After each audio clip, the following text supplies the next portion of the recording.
4x4'lü kanalına hoş geldiniz. geldiniz. Merhaba. arkadaşlar. Bugün sizlerle birlikte Ben Ahmet. ben Beyza, Ben Ela. Ben Ece. Bugün slime size oynayacağız. slime oynayacağız. Slime'ı Ece ile Ela yapmış. Biz yapmadık. İyi. Ama çok güzel gerçekten oynaması. Siz beyaz gibi onda gözüküyor da- ama bu yeşil. Bu yeşil. Bu da mor renk.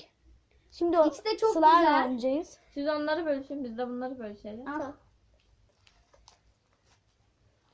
Cidden Sizce slime koparıyorum. kanser yapar mı? Bunu yorumlara yazabilirsiniz. evet.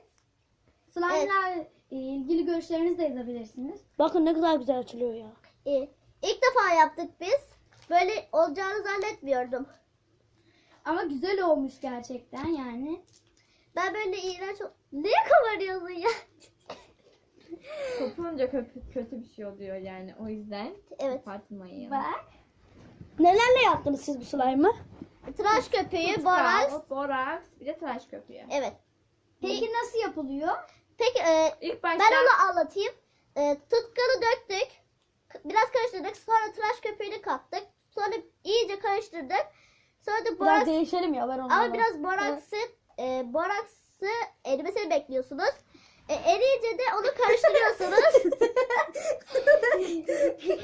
Ya niye aldın? Arkadaşlar çok özür dileriz. Ya Beyza ben sana ya şunu. Boraksı Değişelim ya. ilk başta. Ya ben gene anlatayım. Bunlar bozdu mübarek.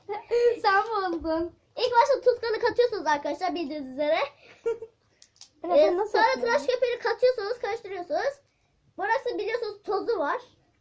Tozu erimesini bekliyorsunuz. Ondan sonra da eriyince de onu katıyorsunuz, karıştırıyoruz. Al size slime oldu. Alın size slime. Kibar olalım. Biz bu videoda slime oynayacağız bu arada. Slime mıncıklayacağız daha doğrusu. Zaten üstten görebilirsiniz slime oynuyoruz diye. Ben domuz. Bakın çok güzel oldu. Bakın bir canlıya dönüştüm. Biz eskiden bunlara iğrenç diyorduk. Kokuyor ya. Biz bunlara iğrenç diyorduk. Çok güzelmiş yani. Peki siz nereden Evet, baktınız? değişti Nereden güzel. buldunuz? Siz bu arada nereden buldunuz? Ya tam da yapıyordum. Oh iyi. Siz bu arada nereden buldunuz bunları, slime'ları? Yani Tavsiyeden. nasıl yaptınız? tavsiyeden Kal zaten Bu arada, içinde boraksı var. Peki Biz şey de işte, marketten yapıyor. Biz de yapmayalım mı dedik yani. Evet. Belki bir tane daha yaparız. Onun videosunu çekeriz. Evet. Yapım videosu isterseniz yorumlara yazabilirsiniz. Bakın böyle yaptım. Bu iyi. Ben yapamıyorum öyle ya arkadaşlar. Nasıl artık? Allah'ım ya. Bir karışmasanız. Bakın.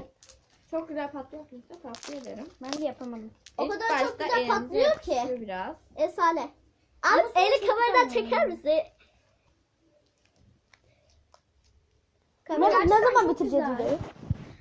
Evet Siz de arkadaşlar görüşürüz. alabilirsiniz satın. Neyse arkadaşlar. Kendiniz de yapabilirsiniz. Kendi kanal 4x4 kanalına abone olmayı unutmayın. Like Abone atmayı olmayı. ve like atmayı sakın unutmayın. Görüşürüz. Hayır yorumlar. Yorumda yazmayı unutmayın. Görüşürüz.